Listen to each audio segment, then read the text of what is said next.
was at university, I used to thrive under pressure.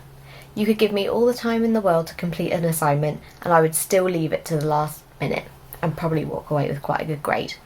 I remember one story that I often tell where in the space of a night I wrote my entire dissertation, 10 mini essays, a short story, went to bed for an hour at 6 in the morning and then went in, handed in my assignments and spent the rest of the day rehearsing performing a live radio show performance.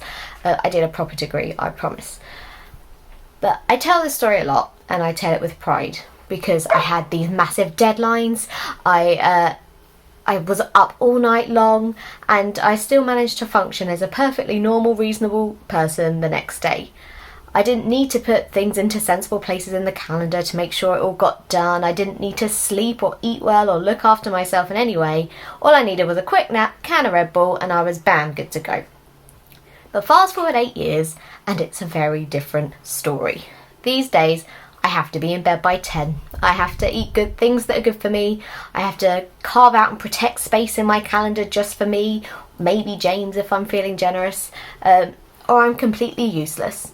And by useless, I don't mean, oh, I'm a bit tired and stressed today, I could really use a cup of coffee. I mean, oh, I hate my life and I hate my house and my dog and everything is useless and I'm just going to run away, it's a complete disaster. That kind of useless. And I think a lot of us, if we're honest, feel like there's something of value in being very busy and important. And we just keep going no matter what. We push ourselves to the limits at work and then we think, well, we can also see that friend or that family member. We could do that extra project.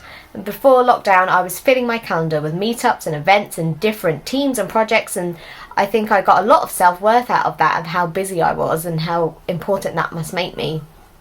And the way a lot of us will look at someone else who maybe they've got more than one job, maybe they're doing an open university degree on the side, maybe they've got loads of kids or a long list of volunteer roles, and we think, wow, I don't know how they do it, with this awe and reverence, and we push ourselves to do and be more because we're trying to keep up. But then the world stopped, and I think those of us who were on that treadmill breathed a sigh of relief, because we suddenly realised that filling every minute of the day was not the same as living life to the full. Because the problem with being a I don't know how they do it kind of person is that I do know how I do it. I don't get enough sleep. I don't draw boundaries with my time and stick to them. I don't eat properly. I certainly don't exercise. I don't invest in my marriage. I don't look after any of my basic needs or clean the house even, because I think I can just keep ploughing ahead, put those things to one side, and I'll get to them later when I have more time. Except I never have more time.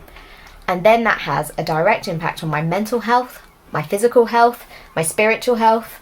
And I think all of that happens because we forget that we're human beings.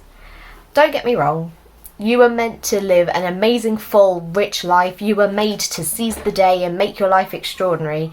But in trying to live this extraordinary life, I think we forget that we're ordinary, that we're human, that we are spiritual beings but also just human beings, and there is just as much value in looking after our basic needs and our boundaries as there is in pushing beyond them. And I know the word self-care has got certain connotations of being this empty Instagram hashtag, it's just an excuse to treat yourself, or it can feel selfish to prioritise your own needs, but it's absolutely vital if we're going to live the lives God designed us to live.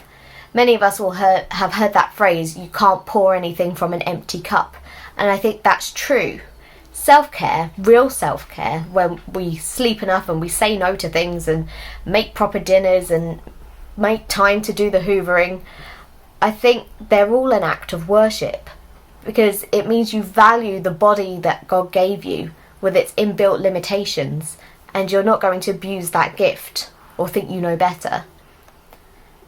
So those are some of the things that I know have helped me in the past to help myself so I can help other people, but I'd love to hear from you. What are the things you think mean self-care? What are your tips and ideas and rhythms that you feel you need to build in? Share them in the comments down below, and let's have a conversation about those rhythms that help us to help ourselves so we can help other people. I look forward to hearing from you.